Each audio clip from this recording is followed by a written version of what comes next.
Eu preciso de 10 a 15 saias da Calvin Klein. Que tipo de saias? Não me incomode com suas perguntas. Da ficção, direto para a vida real. Você é uma incompetente, uma inútil, não faz nada que presta dentro dessa empresa.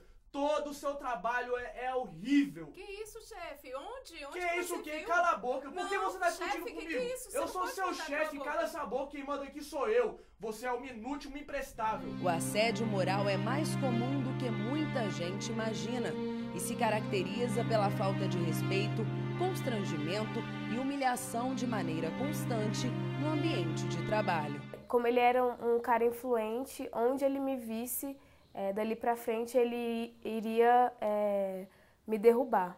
Fiquei com vergonha dos colegas, né, do constrangimento que sofri. Entre privilegiar a saúde e o dinheiro, eu prefiro mil vezes a saúde. Estava numa situação que era impossível permanecer ali. Gestos ofensivos, palavras e comportamentos que de forma repetida ameaçam o emprego, ferem a dignidade e destroem a alma.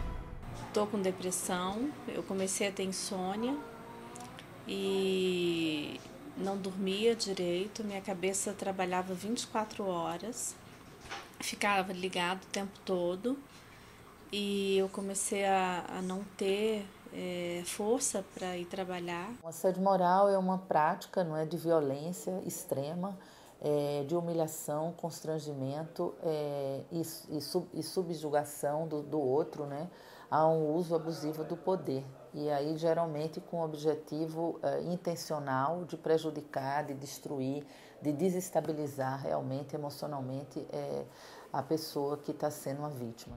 Terror psicológico, atitudes abusivas capazes de acabar com a vida profissional de uma pessoa.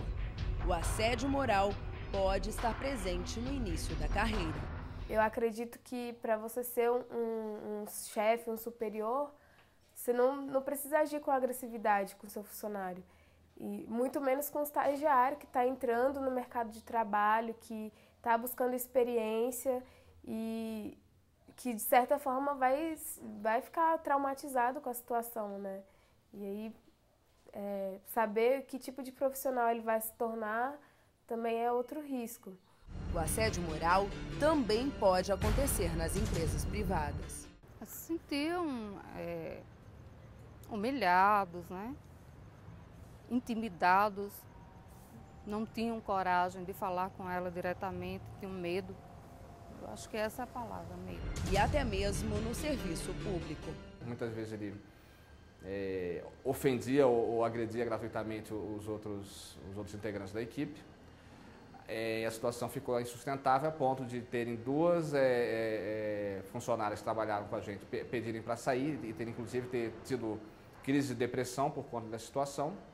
E comigo isso também acabou acontecendo e eu também tive que sair do setor.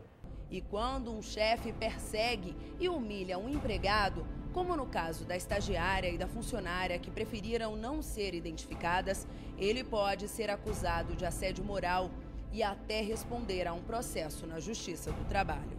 A Justiça do Trabalho, depois da emenda constitucional número 45, ela possui competência para dirimir aquelas controvérsias decorrentes de relação de trabalho e não mais apenas, como era antes, decorrente de relação de emprego.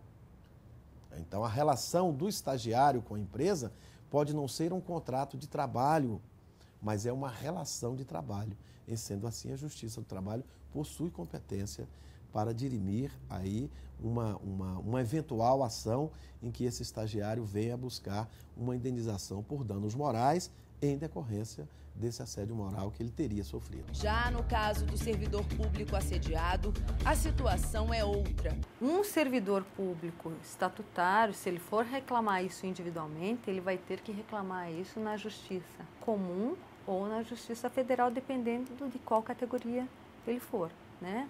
Servidor público federal, Justiça Federal, servidor público do GDF ou do estadual, Justiça Comum. Individualmente, ele vai ter que ir a esse ramo. Para o tratamento da questão de forma coletiva, aí sim é dentro do Ministério Público do Trabalho. Pode qualquer pessoa, estagiário, terceirizado, servidor, empregado, qualquer um fazer a denúncia, qualquer um pode fazer essa denúncia. Ao contrário do que muita gente pensa, o assédio moral não parte apenas de superiores para subordinados. Ele também pode acontecer entre colegas de mesmo nível hierárquico ou ser cometido por um funcionário que possua mais conhecimentos do que o chefe. A forma mais comum é o assédio moral vertical descendente, ou seja, do superior hierárquico para com o inferior hierárquico. Mas também existe o assédio moral em nível horizontal, ou seja, é do colega de trabalho para com o colega de trabalho. Imaginemos, por exemplo, aquela hipótese em que o subordinado se utiliza dessa informação privilegiada para assediar moralmente esse seu diretor, tentando obter alguns benefícios dentro da instituição. Eles tinham que pagar uma prenda para os demais. Então, eles tinham que desfilar na empresa, às vezes eles eram desfilados no corredor polonês, onde eles eram xingados. Às vezes, eles eram obrigados a se vestir com fantasias e desfilar pela empresa.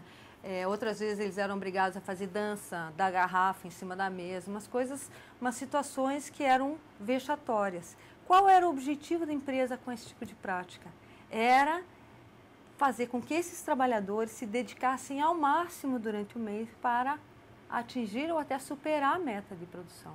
Porque eles sabiam que, ainda que eles tivessem vendido muito, se fosse a pior equipe, eles teriam que pagar prenda no final do mês. Então, isso é um assédio moral organizacional.